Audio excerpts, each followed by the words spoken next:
So when you having Trump on? I don't know. Okay. The look. I don't know. Maybe. Looks like you got something. Maybe. Okay, good. That's good. I think that's... look, at a certain point in time, it's just like, it would be interesting to hear his perspective on a lot of things. I would like to know, what is it like when you actually get into office? I would like to know things like, what is it like versus perception? Yeah. What is it actually like when you get in that building? Like, what are you greeted with? When do you know that people are fucking with you? When do you know that the intelligence agency is lying to you? Like, when you decided to fire Comey, what was the thought? How much did you know?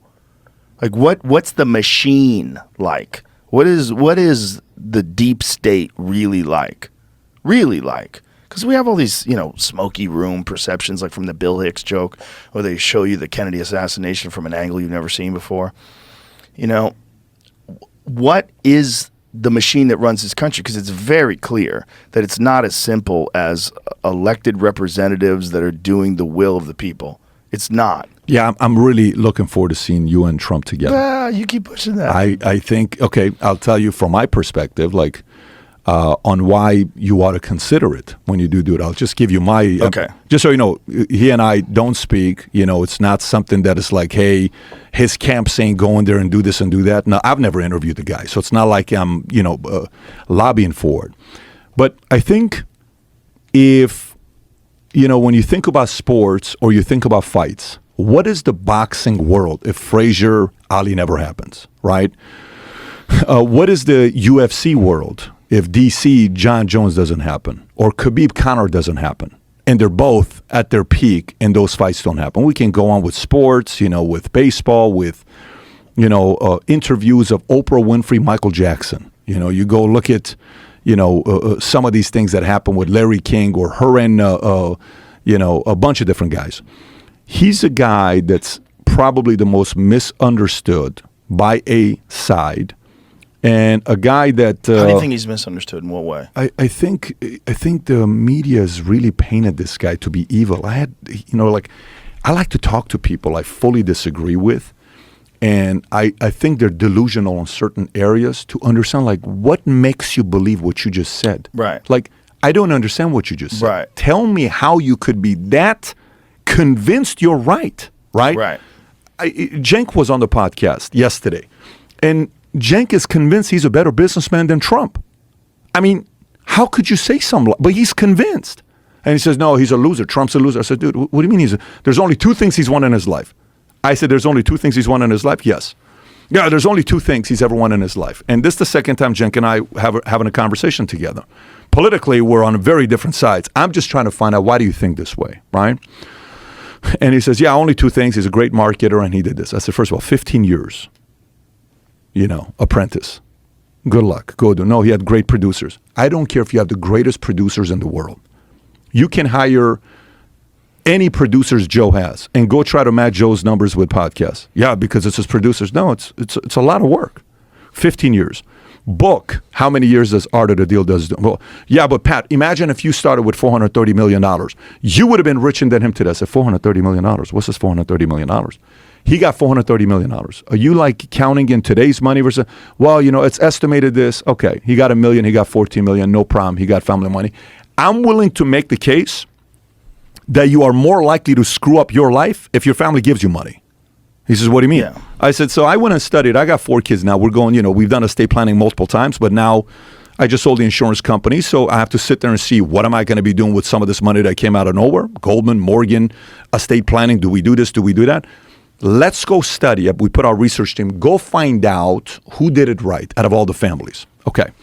The Medici family, 7 generation, they kept the wealth within the family. What are they doing? And boom, boom, boom, boom, boom. Great. Vanderbilt family, the money lasted 1 generation, maybe 2. Like when, Anderson Cooper's mom's like, look, we're Vanderbilts, but you ain't get nothing.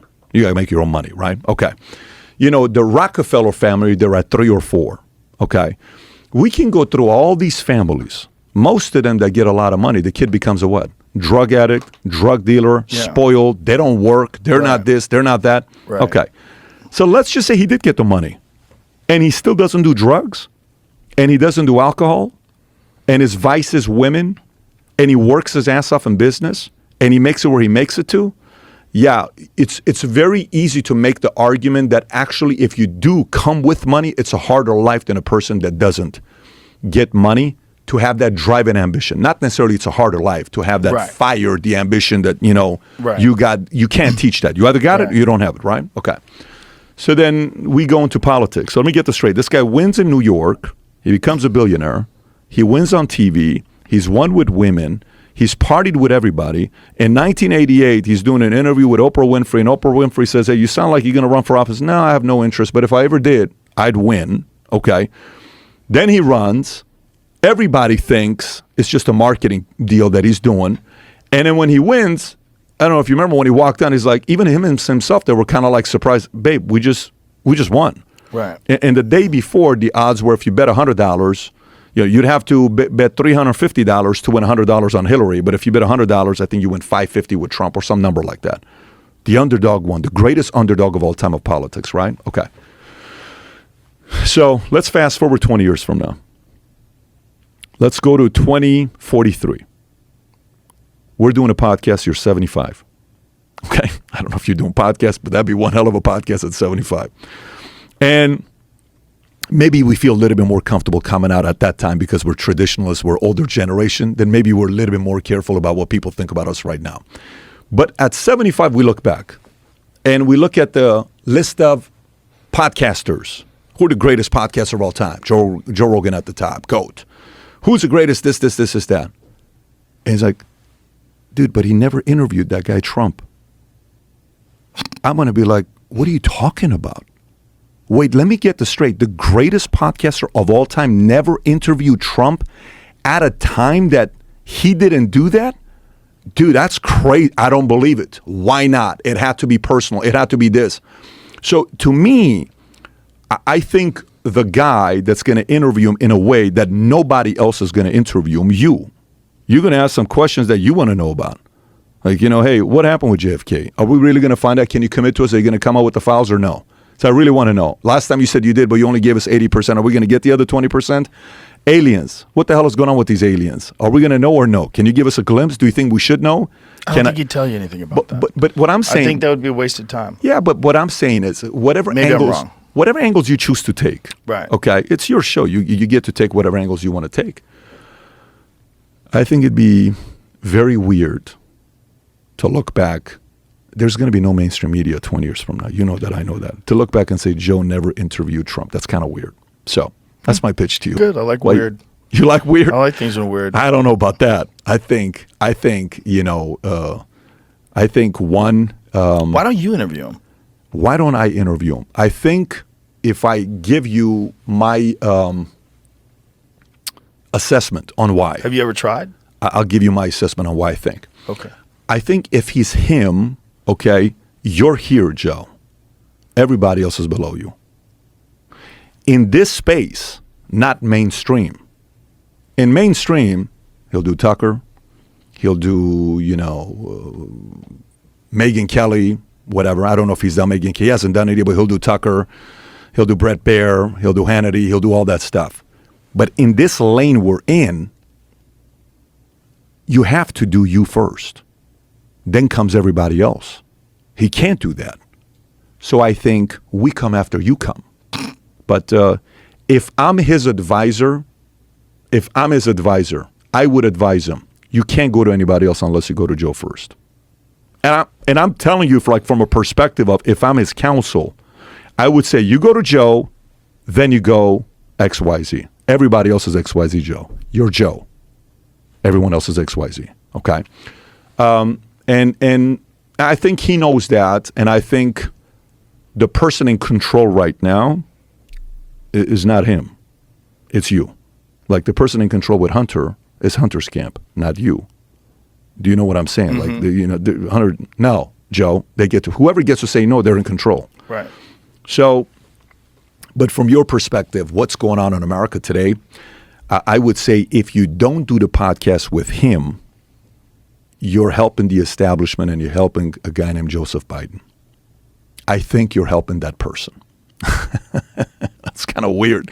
But indirectly in your mind, you're helping Joseph Biden win by not interviewing Trump. Did you come on this podcast specifically to No. try to get me to interview Trump? No, you brought up Trump multiple times. I never brought it up. It seems like you did. Yeah, I think you did. I could tell you, Joe, don't go live with this podcast and keep it until after you do Trump's interview, and then say, Pat told me don't do it, and then they're going to release this, even if it's 3 months from now. I wouldn't care if you did that. Your guys' support, I respect. I love the work you're doing. I'm talking to you as if the camera's not on right now. Don't go live with this. Go live a week after Trump. And we can date it right now. We can show the phone. It's 3/12, August 2nd, Wednesday. Okay, here's camera.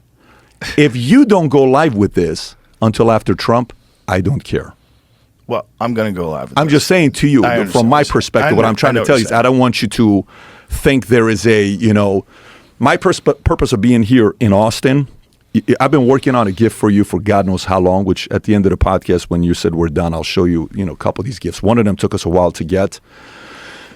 I came here because, as a Middle Eastern, you're opening up a comedy club. We talked, you dreamed the way you build it. Everybody, tells me I got to go. I'm like, dude, I got to go, but I don't want to go empty-handed. So I came here to give you gifts. Then you said, if you're here, let's do a podcast. And I said, no problem. Let's do the podcast. So now we're here. I'm going to give you the gifts, all that stuff.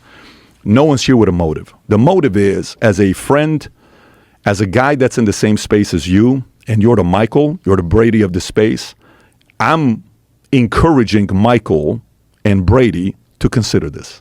That's it. Okay. Yeah. I'll consider it. Yeah, there you go. All right. Thank you. Jamie, what's the chances this thing's going live? Oh, 100%. Yeah? But 100%. 100%. Yeah, this is Okay. going to air. All right. Why would I not air it? I love you. No, I don't want you to think there is a motive in something that this person wants from you. Yeah. I don't think that. But I do think you would like me to interview Trump. I think you've been very clear about that. There's no question about that. Yeah, I'm not. And I said this to you in a text a year ago when, I said so. But yeah, I do want to see it selfishly as a fan. So if you like this clip and you want to watch another one, click right here. And if you want to watch the entire podcast, click right here.